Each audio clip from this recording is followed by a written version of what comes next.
Hello दोस्तों, स्वागत है आपका हमारे चैनल में।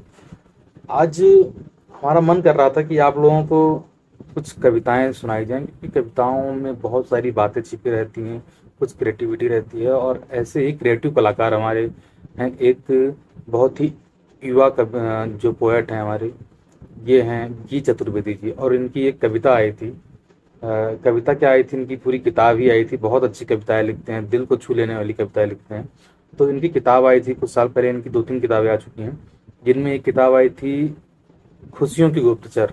और उसमें एक कविता थी जो मैं आपको सुनाता हूँ कि एक पीली खिड़की इस तरह खुलती है जैसे खुल रही हो किसी फूल की पंखुड़ियां।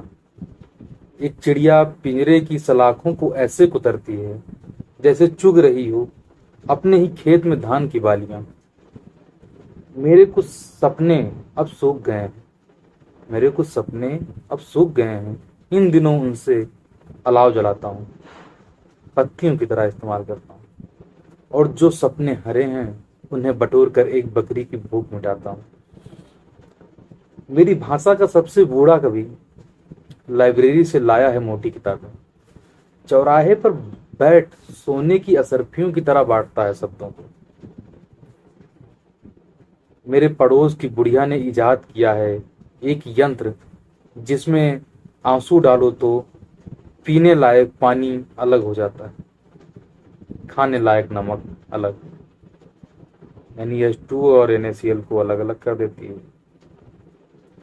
एक माँ इतने ममत्व से देखती है अपनी संतान को कि उसके दूध की धार से बहने लगती हैं कई नदियां, जो धरती पर बिखरे रक्त के गहरे लाल रंग को प्रेम के हल्के गुलाबी रंग में बदल देती है।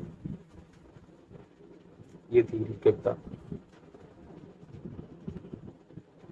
इनकी एक दूसरी कविता है जिसमें ये कहते हैं, जब कभी मेरी याद आए तो कोई किताब उठाना, जब कभी मेरी याद आए तो कोई किताब उठाना और उसे पढ़ना शुरू कर देना। किसी भी भाषा का कोई भी शब्द तुम्हें अंततः मुझ तक ही पहुंचाएगा।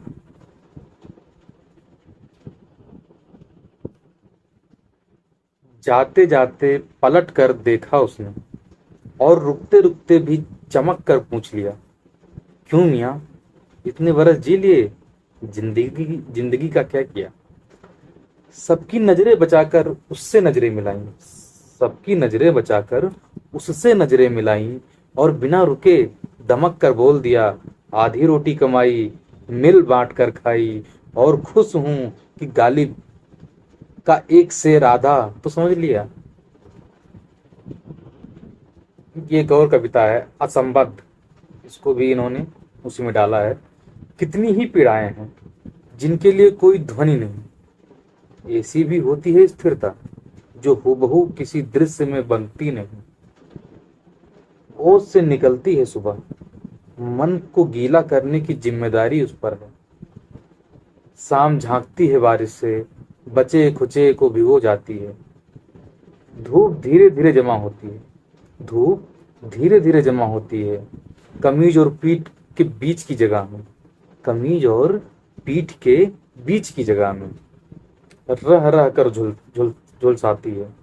माथा चूमना किसी की आत्मा चूमने जैसा है, माथा चूमना किसी की आत्मा चूमने जैसा है। कौन देख पाता है आत्मा के गालों को सुर्ख होते। दुख के लिए हमेशा तर्क तलाशना एक खराब किस्म की कठोरता है।